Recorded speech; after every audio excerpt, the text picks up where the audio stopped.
Coming up on our newscast tonight, Hong Kong pro-democracy protesters demand the region's chief executive C.Y Leung to step down from his post and gives an ultimatum. Not a single day has gone by without Korea bagging some form of gold medal at the Incheon Asian Games. Will that trend continue? It's the festival movie aficionados around the world have been waiting for. The 19th Busan International Film Festival officially begins. Stay with us for these stories and much more.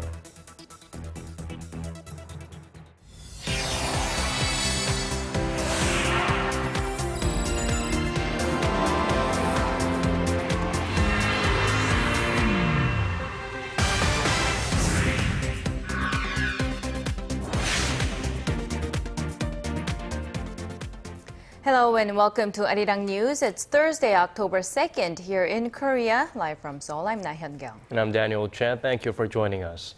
We begin with the ongoing protest in Hong Kong. The activists are very clear on what they want. Right, they demand that the region's chief executive step down by Thursday. Well, China is closely monitoring the situation and its government is very firm in its stance too. Our Kim Min-ji starts us off. Pro-democracy protesters have warned of further action if Hong Kong's chief executive does not step down by Thursday evening. Massive crowds entered a standoff with police as they rallied outside C.Y Leung's office gates overnight. Protesters say they will occupy government buildings if their demands aren't met. They also want universal suffrage in Hong Kong's 2017 elections and for Beijing to abandon its plan to vet candidates for the post of chief executive. I don't know how long, but I think that every Hong Kongers will spend all their efforts to achieve what they want and voice out their opinion until the government gets action and respond our needs. U.S. Secretary of State John Kerry at a joint press conference with his Chinese counterpart Wang Yi in Washington called on Hong Kong authorities to exercise restraint in the face of protests. Wang was curt in his response. The Chinese government has very firmly and clearly stated its position. Hong Kong affairs are China's internal affairs. All countries should respect China's sovereignty. Wang added that illegal acts that violate public order would not be tolerated in any society. If protesters follow through on their pledge to storm government buildings, there are mounting fears of violent clashes. China's official state newspaper, The People's Daily, warned of unimaginable consequences should the protests persist, while state-run television in Hong Kong said residents should support their local authorities who are only trying to restore social order as soon as possible. Kim Min-ji, Arirang News.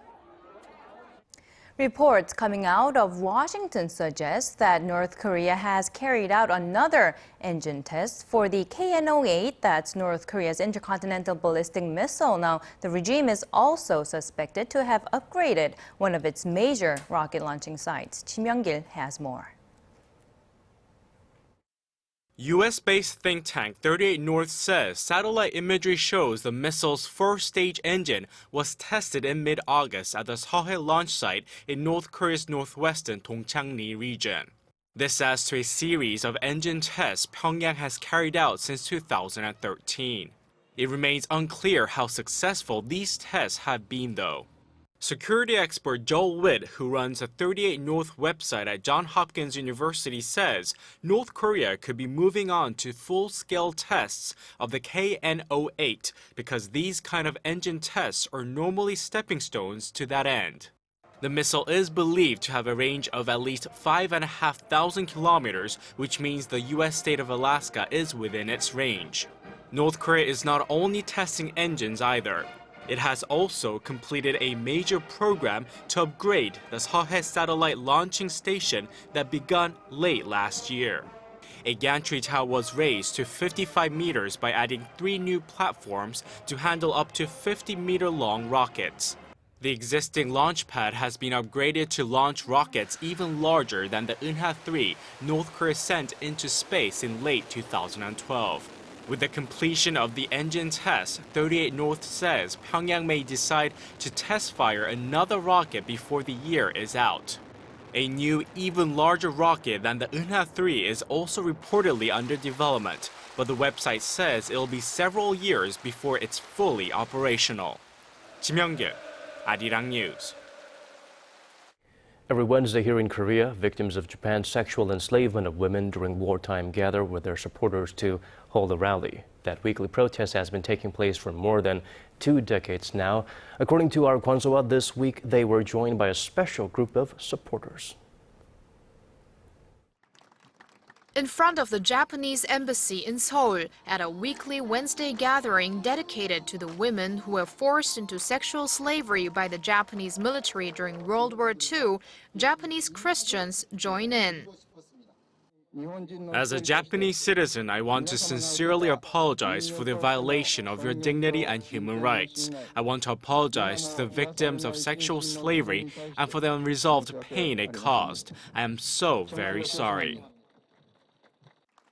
The surviving victims thanked them for coming and said it was the Japanese government that was at fault, not the Japanese people. When you go back to Japan, please tell Prime Minister Shinzo Abe to stop making these absurd remarks. I hope the truth is spread to more people so that we can find peace before we die. While the Japanese pastor's heartfelt gesture shows that there are ordinary Japanese citizens who are ashamed of the atrocities that were carried out by their country in the past, Tokyo continues to turn a deaf ear to the demands of the victims. On the same day, Prime Minister Shinzo Abe said the sexual slavery issue needed to be revised in school textbooks, another sign that the Japanese government is trying to whitewash history. But he added that he has no plans to make changes to the 1993 Kono Statement, a landmark apology to the victims of wartime sexual enslavement, or publish a new one. Kwon-soa, Arirang News. Korea's main rival parties are done locking horns for now. They now are busy trying to meet the deadlines for parliamentary proceedings. A plenary session was held today where legislators decided on which government offices would be subject to annual parliamentary audits slated to start next Tuesday. Standing committees will call in officials from a record 672 government offices for questioning over a 20-day period. Lawmakers also finally signed off on last year's fiscal budget, which was delayed for too long due to partisan dispute over the special Seoul ferry bill. The budget was supposed to be approved by the end of August.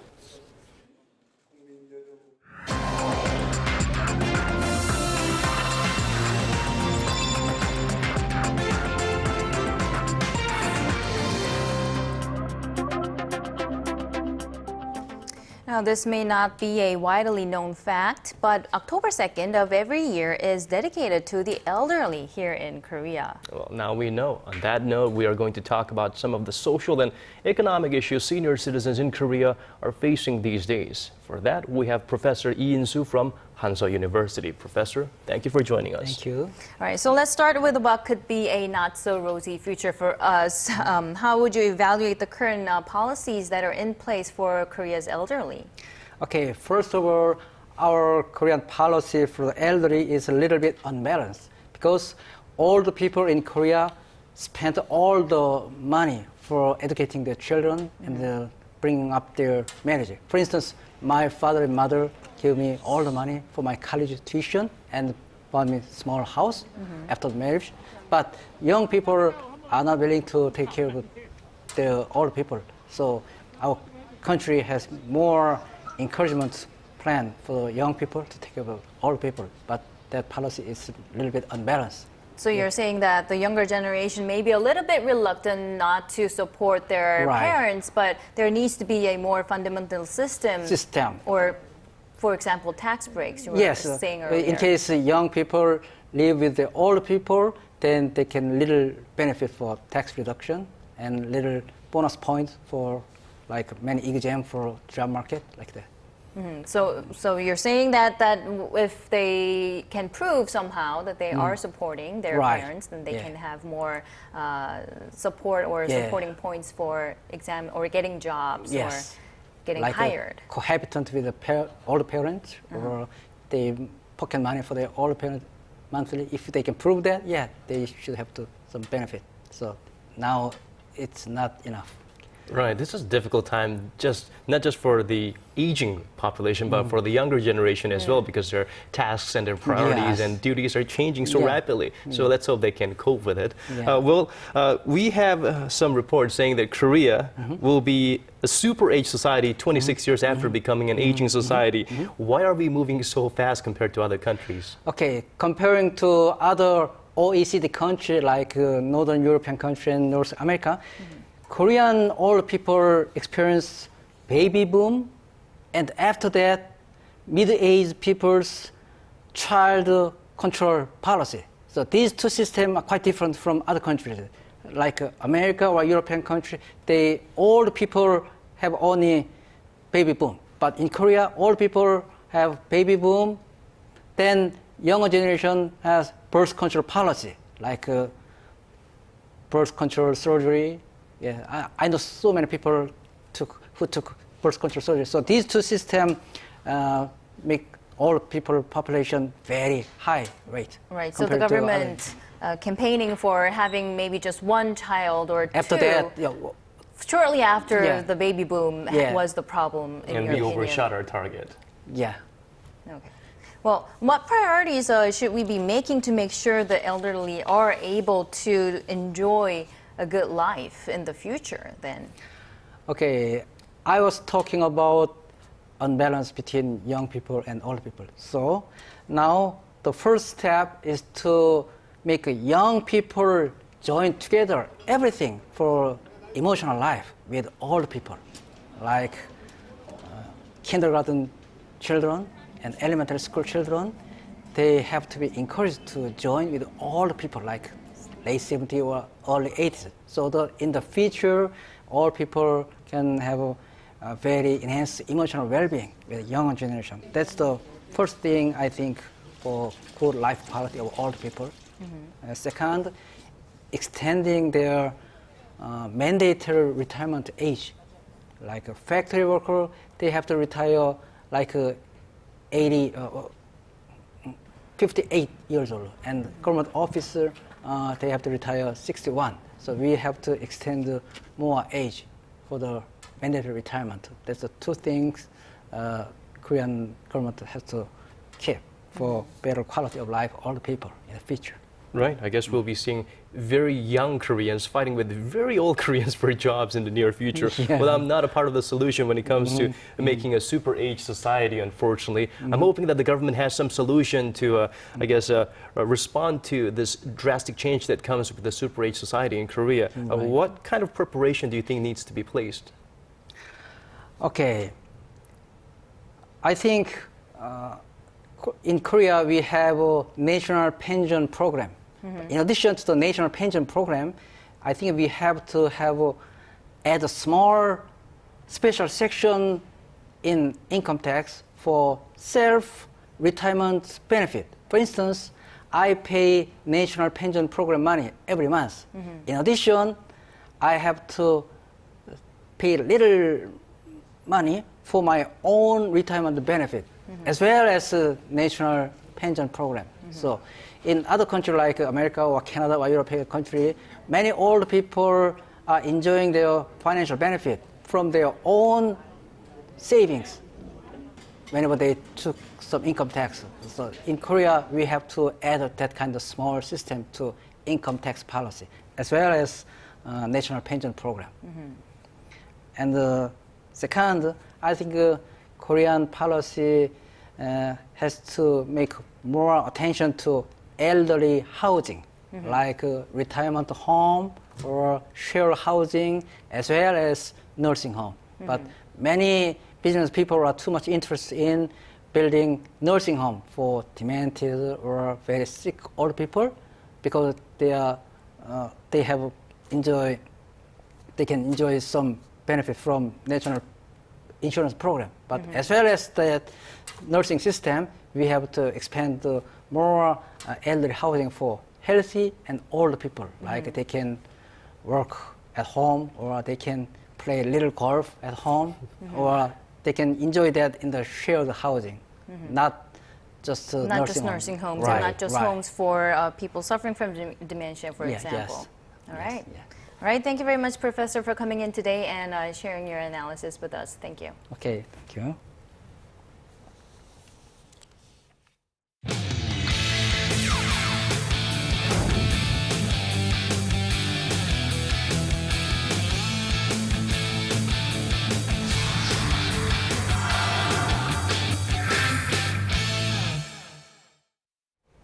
Now it's time to check out the latest action from the 2014 Incheon Asian Games.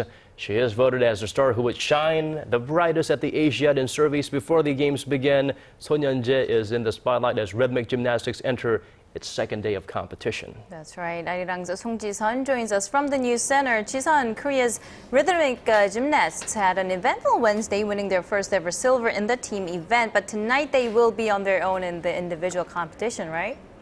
Right, that is totally correct, and we're starting from ground zero again. Last night's team final results that served as an individual preliminary would not be taken into account at the individual all-around final except for tonight. This means your routines must be impeccable, perfect, and a single mistake in any of the 4 routines will eliminate you from a podium finish. Now, Son Yeon-jae will perform 7th among the 16 finalists, starting with close, which is her strongest routine, followed by the ribbon, hoop, and ball. She was the only one to earn a score over 18 last night in her routine on the clubs. Son's medal chances in the individual have improved as her Chinese rival Dong Se-yua is feeling a bit under the weather. She told reporters she caught a cold after flying straight to Korea from the World Championships a few days ago, and the 22-year-old Chinese is considering retirement after this event, whereas the 20-year-old Son is eyeing the Rio Games at the 2016 Summer Olympic Games. Tong performs last and this evening. Well, the pressure is on. Good luck to Son Yeon-jae to live up to the hype. Now on to a team sport where we are looking forward to an all-Korea final. This is the first time in 36 years that the two Koreas will be facing off for gold in football. That's right. The North Korean women captured the title last night's final against Japan 3-1, and on the men's side, it will be a North-South Korea final this evening. We currently do not have the starting lineup at the moment because those will be revealed 1 hour before kickoff, which is set for 8 p.m. But the speculation is that Korea's tall key striker Kim Shin-wook could be on the list as he's recovered from an injury to seal the victory they've long waited for. Now, Kim Seung-gyu will guard the goal post as he has not led a single goal in any match at this Asiad. If you're concerned that the rain showers might affect the match, it will be held as scheduled, meaning the footballers might have to fight it through some wet grass. All right, so other than that historic match, what are some of the other events scheduled for tonight? Well, as I mentioned earlier, I'm guessing a lot of fans, especially male fans, will be tuning in to watch Son Yeon-jae's attempt to win the gold medal in the individual all-around in rhythmic gymnastics after last winning bronze 4 years ago in Gwangju. But it will take some few hours to know the final results as the 16 finalists perform 4 rounds of routines, each taking a minute and a half. And also look out for some golden kick action in Taekwondo as well, because we have 4 finals coming up in 4 weight categories, 2 for men and 2 for women at the same hour at 6 p.m. And coming after that at 7:45 p.m. is what I think is one of the most exciting events you can watch at a major sporting event, which is the men's 4x100 meter relay. And let's keep our eyes on the football match to see whether North Korea will conquer both the men's and women's events, or if South Korea's male footballers will snatch the gold after the women's team settled just for the bronze last night. Well, I'll be cheering both teams on, and I'll be hoping there's no rain. Dry grass is preferred condition for both Koreas to compete. So there. That's right. Thank you, Ji-sun, as always, for following the Asian Games. And now here's a rundown of the medal standings.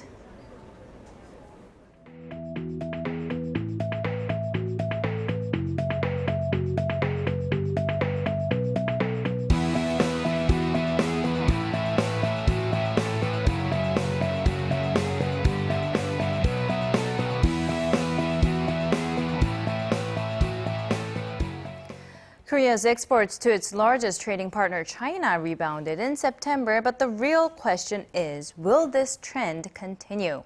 Connie Kim reports on the prospects for the rest of the year and the longer-term challenges Korea faces.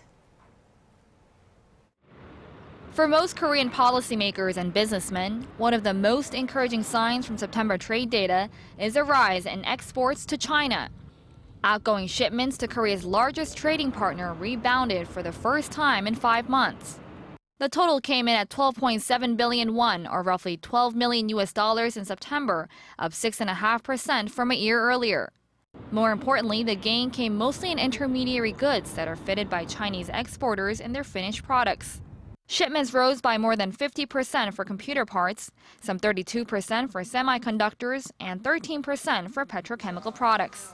Now that's welcome news for Korea, as parts and other basic components represent nearly 3/4 of all of its exports to China. Korea is well positioned due to the improved results, and this upward trend is expected to continue throughout the end of the year. Chinese exports have been on the rise since May, showing an upward trend. Trade officials say a recovery in the U.S. economy will keep boosting Chinese exports to America in the coming months, particularly in the run-up to the year-end shopping season. The longer-term worry is China's determination to foster its own parts industry. China is improving its own supply capacity. Korean firms should now focus on producing high-quality products to differentiate themselves from Chinese suppliers. Negotiations for the Korea-China Free Trade Agreement are in the final stages. And with expectations that it'll be signed by the end of the year, the future of trade between the two countries appears bright. Connie Kim, Arirang News. The chairman of Korea's financial regulator announced this Thursday that 4 domestic banks will reduce interest rates this month. This as their mortgage rates rose despite a rate cut by the central bank in August. Chairman Shin Jae-yoon of the Financial Services Commission appeared at the ruling Saturday Party's Supreme Council meeting Thursday, where he reported on the current situation surrounding interest rates. He added the financial regulator is planning to release a comprehensive package aimed at encouraging more market action. That plan will be unveiled sometime this month, though he did not provide any details. Now, one of the agency's goals is said to be lifting all regulations on electronic commerce, but there are, still security issues that need to be addressed. Shifting our gear to the film industry. From this Thursday evening, the 19th installment of Korea's largest annual film festival opens in the southern port city of Busan with a grand opening ceremony. Throughout its 10-day event, over 300 films from 79 different countries will be screened, including the opening film by Taiwanese film director Do Jae-nyu's Paradise in Service.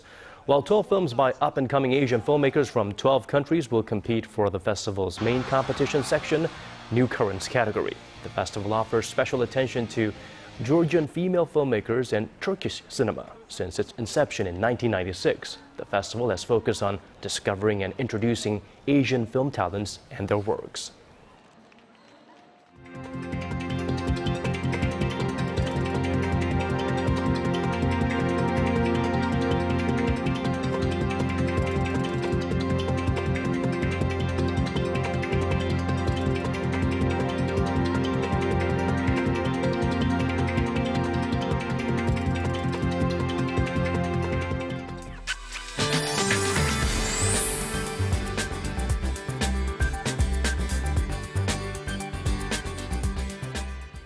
Now it's raining here in Seoul as we head into a 3-day holiday weekend. Right, it's been a cruel day for Mother Nature. It was pouring and then it was dry. So Po-kyung, what's going on? Tell us more. Well, guys, make sure to grab an umbrella on your ways out because autumn showers are falling here in Seoul as well as in other places. And more rain is in store through later tonight. 5 to 10 millimeters are forecast for Seoul as well as parts of Gyeonggi-do and Gangwon-do provinces, and elsewhere down south, less than 5 millimeters are forecast. This round of rainfall should gradually clear up by later tonight, and the rainfall should cool things down even more, so make sure to dress warmly. Tomorrow is Korea's National Foundation Day, and showers may fall along the eastern coast on the first day of the long weekend, but things should gradually clear up, nice for outdoor activities. Moving on to Incheon, where the Asian Games are taking place, some worrisome news that it's currently raining there, which could affect Team Korea's final football match. On to the readings. Seoul reaches 23, Daegu and Busan 26, Gwangju 24. As for other regions, Jeju hits 23, Dokdo 19, Mount Kumgang 10. That's all for now. I'll be back with more updates after 8. See you then. Thank you for that, Bo-kyung. That's all we have for you at this hour. Thank you for staying with us. To our viewers in different time zones, have a wonderful day. This has been Daniel Choy. And I'm Laah Hyun-kyung. To our viewers in Korea, have a great evening and a good 3-day weekend as well. We'll see you back here on Monday.